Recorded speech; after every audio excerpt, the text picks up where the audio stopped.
धृतराष्ट्र, पांडु और विदुर के लालन पालन का भार भीष्म के ऊपर था। तीनों पुत्र बड़े होने पर विद्या अध्ययन के लिए भेजे गए। धृतराष्ट्र बल विद्या में, पांडु धनुर्विद्या में तथा विदुर धर्म और नीति में निपुण हुए। युवा होने पर धृतराष्ट्र अंधे होने के कारण राज्य के उत्तराधिकारी न बन सके। विदुर दासीपुत्र थे, इसलिए पांडु को ही हस्तिनापुर का राजा घोषित किया गया। भीष्म ने धृतराष्ट्र का विवाह गांधार की राजकुमारी गांधारी से कर दिया। गांधारी को जब ज्ञात हुआ कि उसका पति अंधा है तो उसने स्वयं अपनी आंखों पर पट्टी बांध ली। उन्हीं दिनों यदुवंशी राजा शूरसेन की पोषित कन्या कुंती जब सयानी हुई तो पिता ने उसे घर आए हुए महात्माओं के सेवा में लगा दिया। पिता के अतिथि गृह में जितने भी साधु महात्मा, ऋषि मुनि आदि आते, कुंती उनकी सेवा मन लगा कर किया करती थी। एक बार वहां दुर्वासा ऋषि आ पहुंचे। कुंती ने उनकी भी मन लगा कर सेवा की। कुंती की सेवा से प्रसन्न होकर दुर्वासा ऋषि ने कहा, पुत्री, मैं तुम्हारी सेवा से अत्यंत प्रसन्न हुआ हूँ, अतः तुझे एक ऐसा मंत्र देता हूँ जिसके प्रयोग से तू जिस देवता का स्मरण करेगी वह तत्काल तेरे समक्ष प्रकट होकर तेरी मनोकामना पूर्ण करेगा। इस प्रकार दुर्वासा ऋषि कुंती को मंत्र प्रदान करके चले गए। एक दिन कुंती ने उस मंत्र की सत्यता की जांच करने के लिए एकांत स्थान पर बैठकर उस मंत्र का जाप करते हुए सूर्यदेव का स्मरण किया। उसी क्षण सूर्यदेव वहां प्रकट होकर बोले, देवी, मुझे बताओ कि तुम मुझसे किस वस्तु की अभिलाषा करती हो। मैं तुम्हारी अभिलाषा अवश्य पूर्ण करूंगा। इस पर कुंती ने कहा, हे देव, मुझे आपसे किसी भी प्रकार की अभिलाषा नहीं है। मैंने तो केवल मंत्र की सत्यता परखने के लिए ही उसका जाप किया है। कुंती के इन वचनों को सुनकर सूर्यदेव बोले, हे कुंती, मेरा आना व्यर्थ नहीं जा सकता। मैं तुम्हें एक अत्यंत पराक्रमी तथा दानशील पुत्र प्रदान करता हूँ।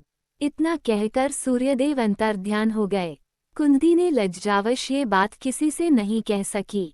समय आने पर उसके गर्भ से कवच कुंडल धारण किए हुए एक पुत्र उत्पन्न हुआ। कुंती ने उसे एक मंजूषा में रखकर रात्रि बेला में गंगा में बहा दिया। वह बालक बहता हुआ उस स्थान पर पहुंचा जहां पर धृतराष्ट्र का सारथी अधीर्त अपने अश्व को गंगा नदी में जल पिला रहा था। उसकी दृष्टि कवच कुंडल धारी शिशु पर पड़ी। अधीर्त निःसंतान था, इसलिए उसने बालक को अपने छाती से लगा लिया और घर ले जाकर उसे अपने पुत्र के जैसा पालने लगा। उस बालक के कान अति सुंदर थे, इसलिए उसका नाम कर्ण रखा गया। कर्ण गंगाजी में बहता हुआ जा रहा था कि महाराज धृतराष्ट्र के सारथी अधीर्त और उनकी पत्नी राधा ने उसे देखा और उसे गोद ले लिया और उसका लालन पालन करने लगे। कुमार अवस्था से ही कर्ण की रुचि अपने पिता अधीर्त के समान रथ चलाने की बजाय युद्धकला में अधिक थी। कर्ण और उसके पिता अधीर्त आचार्य द्रोण से मिले, जो कि उस समय युद्धकला के सर्वश्रेष्ठ आचार्यों में से एक थे। द्रोणाचार्य उस समय कुरु राजकुमारों को शिक्षा दिया करते थे। उन्होंने कर्ण को शिक्षा देने से मना कर दिया क्योंकि कर्ण एक सारथी पुत्र था और द्रोण केवल क्षत्रियों को ही शिक्षा दिया करते थे। द्रोणाचार्य की असम्मति के उपरांत कर्ण ने परशुराम से संपर्क किया, जो कि केवल ब्राह्मणों को ही शिक्षा दिया करते थे। कर्ण ने स्वयं को ब्राह्मण बताकर परशुराम से शिक्षा का आग्रह किया। परशुराम ने कर्ण का आग्रह स्वीकार किया और कर्ण को अपने समान ही युद्धकला और धनुर्विद्या में निष्णात किया। कर्ण को उसके गुरु परशुराम और पृथ्वी माता से श्राप मिला था। कर्ण की शिक्षा अपने अंतिम चरण पर थी। एक दोपहर की बात है, गुरु परशुराम कर्ण की जंघा पर सिर रखकर विश्राम कर रहे थे। कुछ देर बाद कहीं से एक बिच्छू आया और उसकी दूसरी जंघा पर काटकर घाव बनाने लगा। गुरु का विश्राम भंग न हो इसलिए कर्ण बिच्छू को दूर न हटाकर उसके डंक को सहता रहा। कुछ देर में गुरुजी की निद्रा टूटी और उन्होंने देखा कि कर्ण की जांघ से बहुत रक्त बह रहा है। उन्होंने कहा कि केवल किसी क्षत्रिय में ही इतनी सहनशीलता हो सकती है कि वो बिच्छू डंक को सह ले, न कि किसी ब्राह्मण में। और परशुराम जी ने उसे मिथ्या भाषण के कारण श्राप दिया कि जब भी कर्ण को उनकी दी हुई शिक्षा की सर्वाधिक आवश्यकता होगी, उस दिन वो उसके काम नहीं आएगी। कर्ण, जो कि स्वयं ये नहीं जानता था कि वो किस वंश से है, ने अपने गुरु से क्षमा मांगी और कहा कि उसके स्थान पर यदि कोई और शिष्य भी होता तो वो भी यही करता। यद्यपि कर्ण को क्रोधवश श्राप देने पर उन्हें ग्लानि हुई, पर वे अपना श्राप वापस नहीं ले सकते थे। तब उन्होंने कर्ण को अपना विजय नामक धनुष प्रदान किया और उसे ये आशीर्वाद दिया कि उसे वो वस्तु मिलेगी जिसे वह सर्वाधिक चाहता है, अमिट प्रसिद्धि। कुछ लोककथाओं में माना जाता है कि बिच्छू के रूप में स्वयं इंद्र थे, जो उसकी वास्तविक क्षत्रिय पहचान को उजागर करना चाहते थे। कर्ण को उसके गुरु परशुराम और पृथ्वी माता से श्राप मिला था। कर्ण की शिक्षा अपने अंतिम चरण पर थी। एक दोपहर की बात है, गुरु परशुराम कर्ण की जंघा पर सिर रखकर विश्राम कर रहे थे।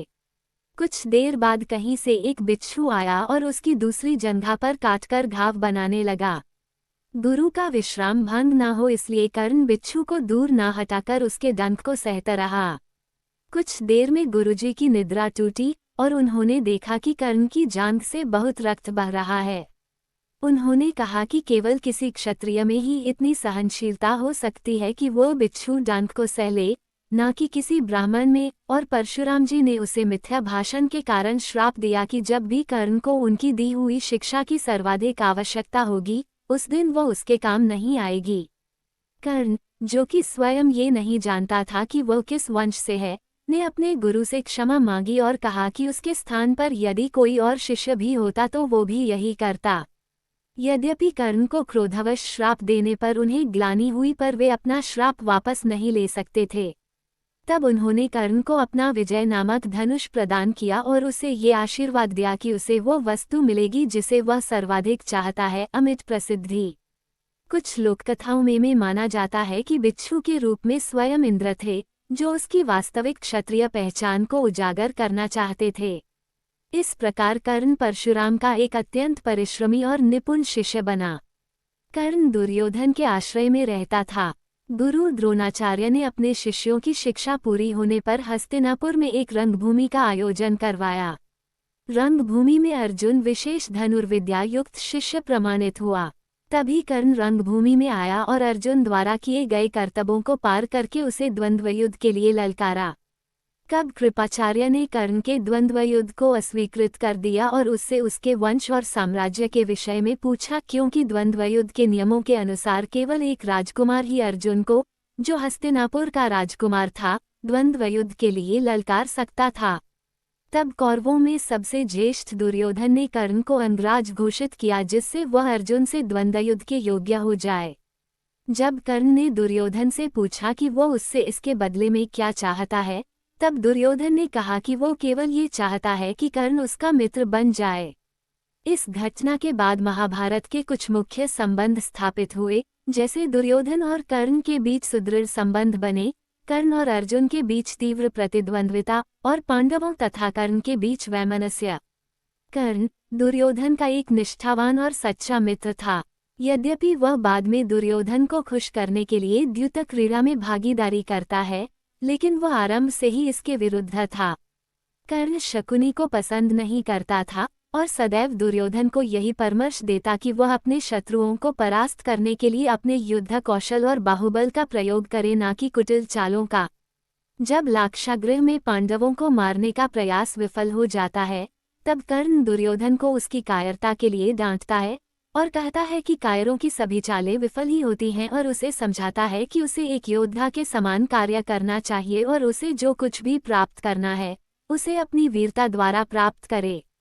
चित्रांगद की राजकुमारी से विवाह करने में भी कर्ण ने दुर्योधन की सहायता की थी। अपने स्वयंवर में उसने दुर्योधन को अस्वीकार कर दिया और तब दुर्योधन उसे बलपूर्वक उठाकर ले गया। तब वहां उपस्थित अन्य राजाओं ने उसका पीछा किया, लेकिन कर्ण ने अकेले ही उन सबको परास्त कर दिया। परास्त राजाओं में जरासंध, शिशुपाल, दंतवक्र, साल्व और रुक्मी इत्यादि थे। कर्ण की प्रशंसा स्वरूप जरसंध ने कर्ण को मगध का एक भाग दे दिया। भीम ने बाद में श्री कृष्ण की सहायता से जरासंध को परास्त किया, लेकिन उससे बहुत पहले कर्ण ने उसे अकेले परास्त किया था। कर्ण ही ने जरासंध की इस दुर्बलता को उजागर किया था कि उसकी मृत्यु केवल उसके धड़ को पैरों से चीरकर 2 टुकड़ों में बांटकर हो सकती है।